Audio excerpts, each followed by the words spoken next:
ଲାଗେ। ତୁଳସୀ ପତ୍ର ଦାନ୍ତରେ ଚୁବାଇଲେ ତାର ଔଷଧୀୟ ଗୁଣଟା ରହିବ ନାହିଁ। ତାକୁ 4-5ଟା ପତ୍ରକୁ ଧରି ହାତରେ ଗିଳି ଦେଇ ପାଣି ପିଇଦେବେ।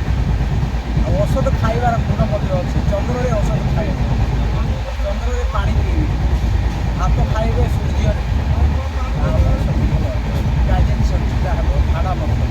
ଆପଣ ଗୋଟେ ଥର ପରୀକ୍ଷା କରନ୍ତୁ। ତୁଳସୀ ପତ୍ର କେଉଁ ଦିନ ମାନେ ଆକ୍ଚୁଆଲି ଖାଇବା ତୋଳିବା କଥା? ଏକ୍ଚୁଆଲିଟା ହେଉଛି ସଂକ୍ରାନ୍ତି, ଏକାଦଶୀ। ତୋଳିବା କଥା ନା ଛୁଇଁବା କଥା। କୋଉ ବାର? ରବିବାର ଦିନ ପୁରା ରବିବାର। ତାପରେ ମେନ୍ ହେଲା ଦ୍ୱାଦଶୀ ଦିନ।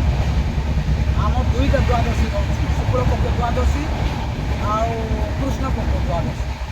ଦ୍ୱାଦଶୀ ଦିନ ସେ ପତ୍ର ଯଦି ଖାଇଲେ ରୋଗଟା ଆଉ ତାର ଡବଲ ବଢ଼ିବ।